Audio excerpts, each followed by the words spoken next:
శక్తివంతుడును మహిమాన్వితుడును మహత్తైన తన నోటి మాట చేత సర్వ సృష్టిని కలుగజేసిన మహాగణుడైన యేసుక్రీస్తు పరిశుద్ధమైన సుచరిత్ర కలిగిన పుణ్యనామంలో ఈ క్రిస్మస్ ఆరాధనకు వచ్చిన మీ అందరికీ మా షారోను సండే స్కూల్ తరపున మీ ప్రియమైన పిల్లలమైన మేమందరము శుభాభివందనాలు తెలియజేస్తున్నాము. ముఖ్యంగా మన ఆత్మీయ నాయకులు మోసే పాస్టర్ గారికి, పాస్టర్ గారికి మన నిండు వందనాలు. యేసుక్రీస్తు జననం ఒక అసాధారణం, ఒక వివాదాస్పదమైన గుర్తుగా ఆ పరిశుద్ధుని జననం ఉంటుంది. ఇది నమ్మలేని నిజం. యేసుక్రీస్తు వంశావళి మత్తయి సువార్త 1వ అధ్యాయం 1వ వాక్యం నుండి 17వ వాక్యం వరకు ఇలా రాయబడి ఉంది.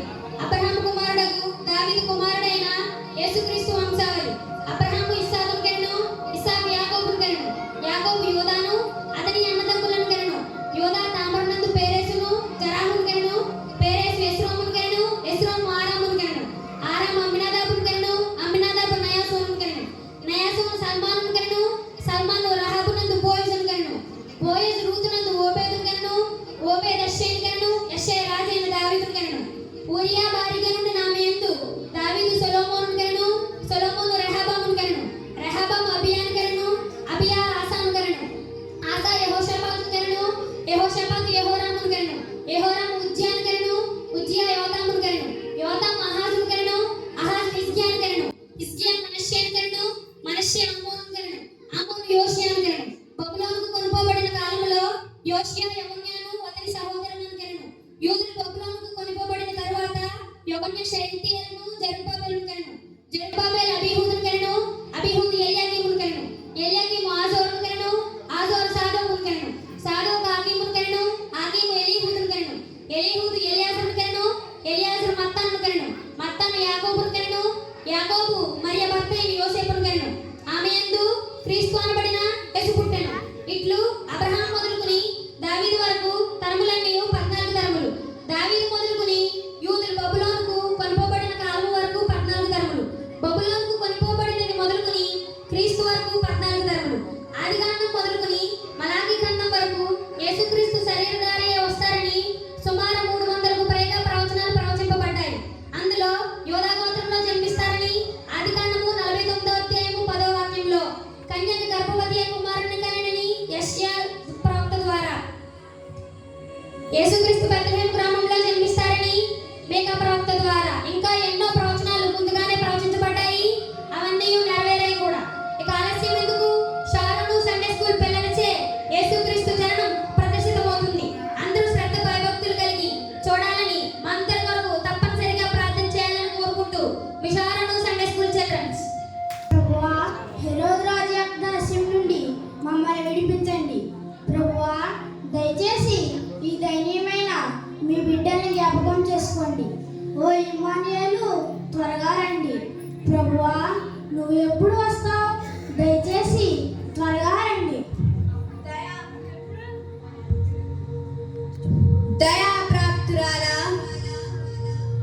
నీకు శుభము. ప్రభువు నీకు తోడై ఉన్నాడు. ఆ శుభోత్సవం ఏమిటో? మరియా, భయపడకుము, దేవుని వలన నీవు కృప పొందితివి. ఇదిగో నీవు గర్భము ధరించి కుమారుని కని ఆయనకు యేసు అని పేరు పెట్టెదవు.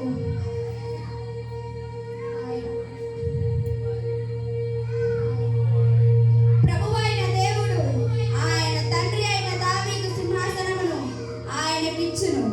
ఆయన యాకోబు వంశస్థులను యుగ యుగములు ఏలును. ఆయన రాజ్యము అంతము లేనిదై ఉండును. నేను కృష్ణ ఎన్నదాన్ని, ఇది నాకు ఎలా జరుగును? పరిశుద్ధాత్మని వేడుకోవచ్చును. సర్వోన్నతిని శక్తి నిన్ను కమ్ముకొనును. గనుక పుట్టబో శిశువు పరిశుద్ధుడై దేవుని కుమారుడనబడును. మరియు నీ బంధువురాలైన ఎలిజబెత్ కూడా తన ముసలితనమందు ఒక కుమారునికి గర్భం ధరించి ఉన్నది. గొడ్రాలు అనబడిన ఆమెకు ఇది 6వ నెల. దేవుడు చెప్పిన ఏ మాట అయినను నిరర్థకం కానేరదు. మరియా, ఇదిగో ప్రభు దాసురాలము, నీ మాట చొప్పున ఆయన చిత్తం చొప్పున నేడ జరుగునుగా.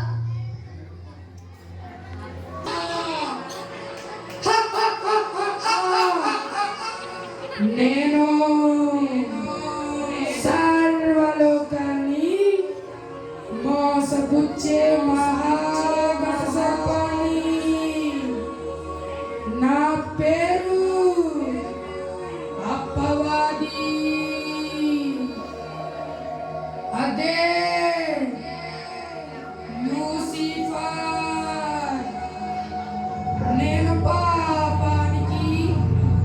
చీకటి సామ్రాజ్యానికి అధిపతిని.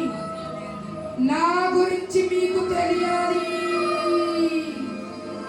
నేను అభిషేకము పొందిన కెరూబునై దేవునికి ప్రతిష్ఠ చేయబడిన పర్వతముపై దూకి చేచు కాలుచున్న రాళ్ళ మధ్య సంచరించేవాడిని.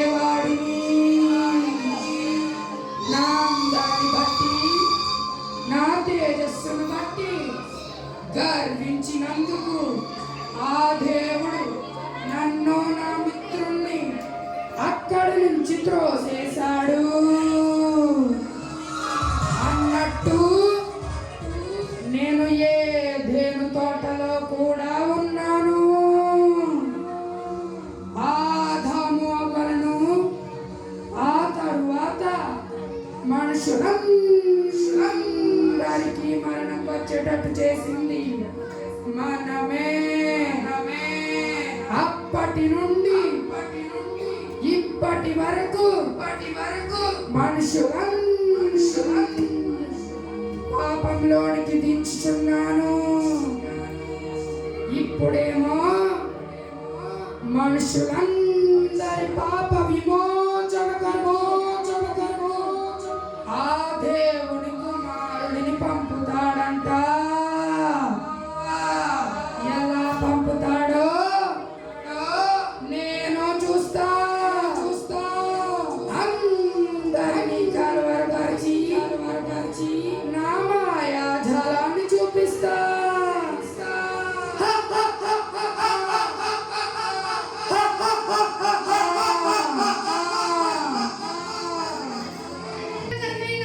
ప్రియమైన కార్యం మరియా గర్భం ధరించడం ఏమిటి?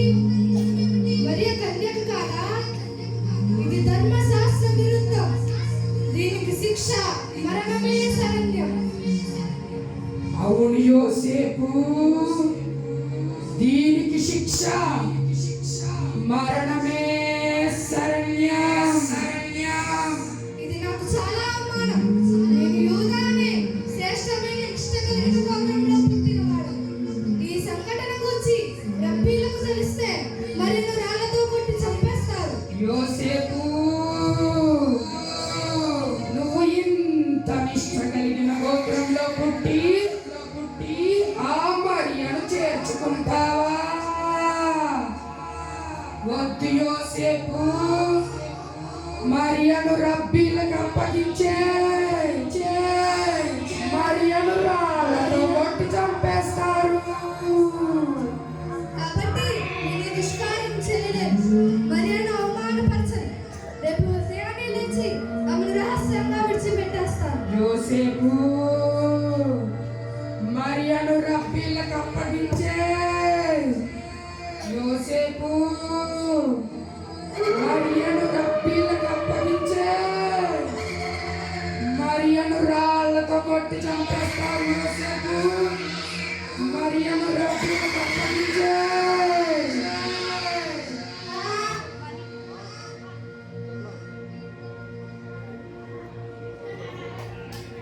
దావీదు కుమారుడవైన యోసేపు, ఓ యోచన కలిగినది. ఆమె ఒక కుమారుని కనును. తన ప్రజలను వారి పాపముల నుండి ఆయనే రక్షించును కనుక ఆయనకు యేసు అని పేరు పెట్టెదము. ఇదిగో కన్యక గర్భవతి అయి కుమారుని కనెను. ఆయనకు ఇమ్మానుయేలు అని పేరు పెట్టెను అని ప్రభువు ప్రవక్త ద్వారా పలికిన మాటలు నెరవేరునట్లు ఇది అంతయు జరిగెను. హృదయరహస్యాలు ఎరిగిన మా దేవా, నీ దూతను పంపి నాతో మాట్లాడి నా కన్నులు తెరిపించారు. మరియ నీతిమంతురాలని నాతో మాట్లాడారు. నేను మరియను విడిచిపెట్టను. వెంటనే వెళ్ళి మరియను చేర్చుకుంటాను.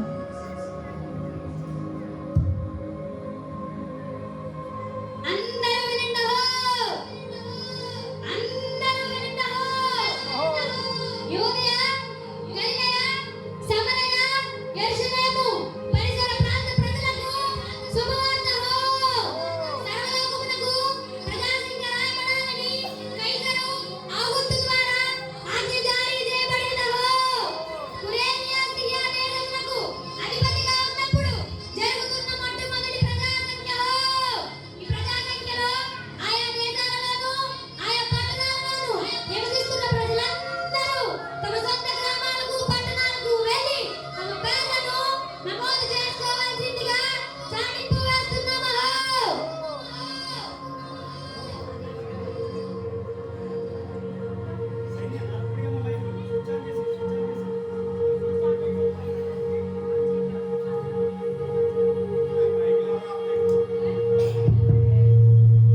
పూర్తిగా చీకటిగా ఉంది.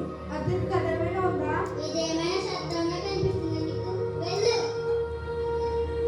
కానీ నాకు సహాయం చేయండి. నా భార్య గర్భవతి. ఇప్పుడా? చాలా ఆలస్యమైంది. చెప్పాను కదా, వెళ్ళేం కాదు లేవని. వెళ్ళు వెళ్ళు.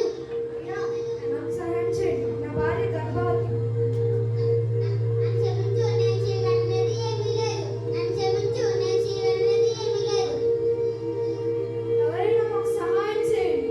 ఎవరైనా మాకు సహాయం చేయండి. అయ్యా, నీకు కావాలంటే అనుకున్న పసిడి బాకలు మీరు వాడుకోవచ్చు. బెత్లెహేంలో శిశువుకు స్థలమే లేదు. బెత్లెహేంలో శిశువుకు స్థలమే లేదు.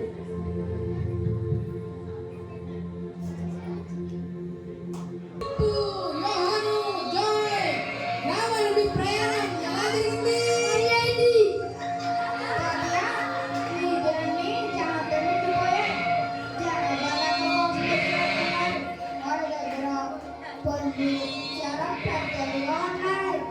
ఓ నిజమా?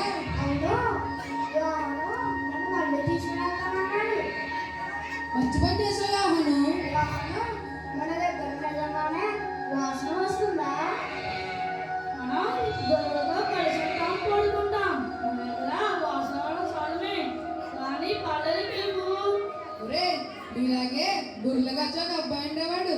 తాను యవ్వనస్తుడైన గొర్రెల కాపరి. తాను చాలా ధైర్యవంతుడు. ఎలుగుబంటితోనూ సింహంతోనూ పోరాడాడు. ఈ ధైర్యం మాత్రాన గొడవ కాపుడు ఎవరు? నేను ఎందుకంటే తాను రాజైన దావీదు.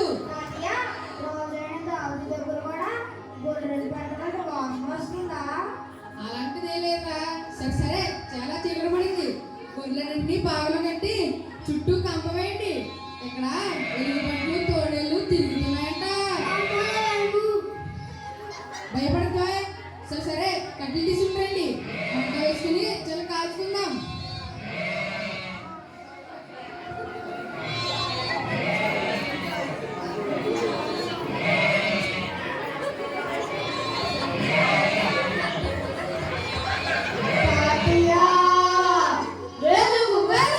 భయపడకుడి. ప్రజలందరికీ కలగబోవు మహా సంతోషకరమైన సువర్తమానము నేను మీకు తెలియజేయుచున్నాను. దావీదు పట్టణమందు నేడు రక్షకుడు మీ కొరకు పుట్టి ఉన్నాడు. ఆయనే ప్రభువైన యేసు. దానికిదే కారణాలు. ఒక శిశువు పొత్తిగుడ్డలతో చుట్టబడి రొట్టెలో పండుకొని ఉండటం మీరు చూచెదరు. ఒరే పిలుపు, యోహాను, జాయ్, మనమంత దృష్టివంతులం. ప్రభువు తన దూతను పంపి మనకు సమాచారం తెలియపరిచారు. పదండి, బెత్లెహేం వరకు వెళ్ళి ప్రచారం చేద్దాం. పదండి. నక్షత్రం చూడడం ఇదే మొదటిసారి. నక్షత్రం చూస్తున్న కాంతి ఎంతో ప్రకాశవంతంగా ఉంది. మరే నక్షత్రము అలా లేదు. ఆగండి, ఇది సాధ్యమేనా? యాకోబు నుంచి నక్షత్రం ఉదయించెను, ఇశ్రాయేలు నుంచి రాజధాని బయలుదేరును. మెస్సయ్య ఎంతో కాలం నుండి ఎదురు చూస్తున్నదేనా? జాగ్రత్తగా పరిశీలించండి, నక్షత్రం కదులుతుంది. దాని వెంబడిస్తూ వెళ్దాం. పదండి. కావలసినవన్నీ సిద్ధపరచుకు వెళ్దాం. అవును.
ఇంచుమించుగా 2 సంవత్సరాలు ప్రయాణం చేసి మనం యూదయ దేశానికి వచ్చాం. యూదయ దేశపు రాజు మహా హెరోదు. పదండి దర్శిద్దాం. ఆగండి ఆగండి, ఎవరు మీరు? యూదయ దేశపు నివాసులారే. మీ వేషధారణ, మీ వస్త్రధారణ విచిత్రంగా ఉన్నారు. మీ పేరు వారా? చెప్పండి. మేము తూర్పు దేశపు జ్ఞానులం. ఎంత దూరం నుండి వచ్చారా? మీ రాక కారణం? యూదుల రాజు దర్శనానికి వచ్చాం. యూదుల రాజంటే రాజులే కదా. అయినను మీరు ఇక్కడే వేచి ఉన్నాను. నాకు కూర్చున్న సమాచారం తెలియజేస్తాను. మహారాజు జయము. మహారాజా, నుండి జ్ఞానలాట ఇంత శాతమై వేచి ఉన్నాను. మనం ప్రవేశపెట్టమంటారా? తూర్పు దేశపు జ్ఞానుల అది నా పుట్టిన రోజున వారిని అనుమతించండి. మహారాజు గారిని మనం ప్రవేశపెట్టమంటారా? యూదయ దేశపు చక్రవర్తి మహాహెరోదు రాజు జయము జయము. మహారాజా, మేము తూర్పు దేశంలోనే ప్రఖ్యాతి నొందిన జ్ఞానులం. మేము జ్యోతిష్యం నక్షత్ర శాస్త్రంలో ప్రవీణులం. ఓ గనులైన జ్ఞానులారా, మీ రాకకు కారణం? యూదులం రాజు వాడు ఇచ్చడే ఉన్నాడా? మేము తూర్పు దేశం నుండి నక్షత్రాన్ని వెలుస్తూ వచ్చాము. ఆయనని ఆరాధించడానికి. నక్షత్రాన్ని వెంబడించారా? అవును, మెస్సే జననాన్ని సూచించే నక్షత్రం అది. ఆ నక్షత్రం మమ్మల్ని ఇక్కడికి నడిపించింది. మేము ఆ శిశువును చూడవచ్చా? శిశువా, ఎవరక్కడ? ఆది మహారాజా, శాస్త్రులను ప్రధానులను పిలిపించండి. మహారాజు గారిని మనం ప్రవేశపెట్టమన్నాం. యూదయ దేశపు చక్రవర్తికి జయము జయము. దీనిని గురించి మీరు ఏమంటారు? ఇటువంటిది ఏమైనా రాయబడి ఉందా? రాయబడి ఉన్నది రాజా, యూదయ దేశపు బెత్లెహేములోనే. ఏలయనగా యూదయ దేశపు బెత్లెహేమా, నీవు యూదా ప్రజలలో ఎంత మాత్రమైన ధనము కావు. ఇశ్రాయేలును నా ప్రజలను పరిపాలించు అధిపతి నీలో నుండి వచ్చునని ప్రవక్త ద్వారా రాయబడి ఉన్నది రాజా. కాబట్టి బెత్లెహేములోనే ఉంటుంది. బెత్లెహేములోనా? గనులైన జ్ఞానులారా, మీరు వెతుకుతున్న శిశువు ఇక్కడ లేడు. కాబట్టి బెత్లెహేమునకు వెళ్ళండి. ఆయనను కనుగొని తిరిగి నా యొద్దకు రండి. నేను కూడా ఆయనని ఆరాధిస్తాను. చిత్తం ప్రభు.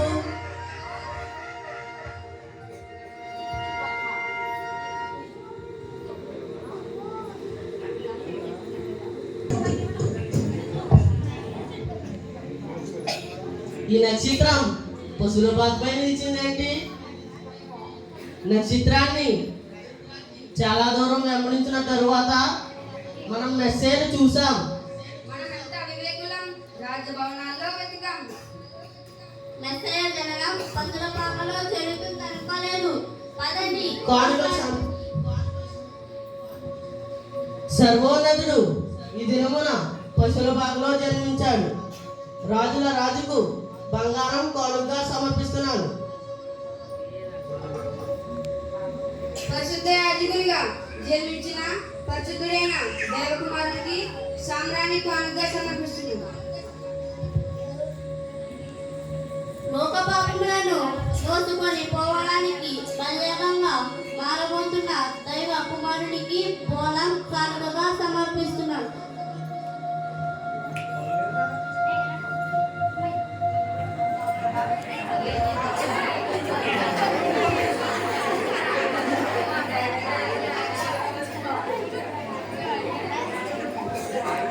ఒరే పిలుపు, యోహాను, జాయ్, మనం గొర్రెలు కాసుకునే వాళ్ళం.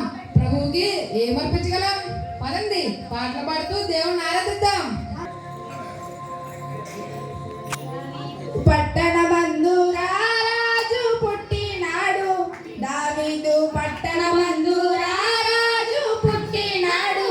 మన కొరకే వచ్చినాడు రక్షకుడేసయ్యా. మన కొరకే వచ్చినాడు రక్షకుడేసయ్యా.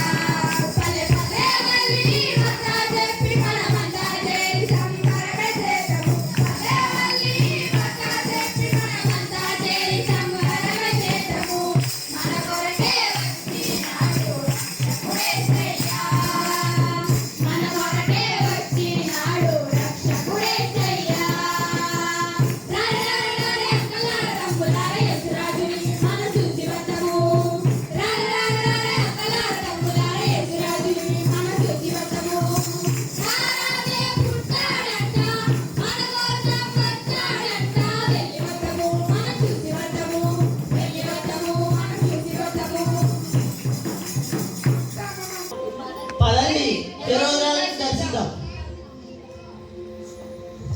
తూర్పు దేశపు జ్ఞానులారా, హెరోదు మహాక్రూరత్వంతో నిండిన వాడై శిశువుని సంహరించాలని చూస్తున్నాడు.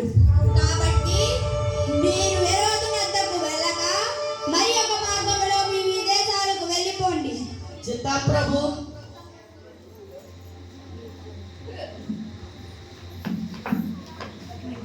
దర్శించి వస్తానన్నారు కదా, జ్ఞానులు ఇంకా రాలేదేంటి? వారు మనల్ని మోసం చేశారు, మనల్ని వెర్రి వాళ్ళని చేశారు. యూదుల రాజా, యూదులకు ఎవరు యూదులకు రాజు? ఎంత ధైర్యం! బెత్లెహేము ఎవరక్కడ? ఆది మహారాజా, యూదయలోను దాని సకల ప్రాంతాలలోను 2 సంవత్సరాల తక్కువ వయసు గల మగ పిల్లలందరినీ సంహరించండి. ఇదే హెరోదు రాజు ఆజ్ఞ. యూదుల రాజును నేనే, యూదుల రాజును నేనే, యూదుల రాజును నేనే. మరియా, రామాలో అంగలార్పు వినబడబోతుంది, ఏడ్పును మహారోదన ధ్వనియు వినబడబోతుంది. కాబట్టి మీరు శిశువుని తీసుకొని ఐగుప్తులకు వెళ్ళిపోండి. నేను చెప్పేంత వరకు అక్కడే ఉండండి. చిత్తం ప్రభు.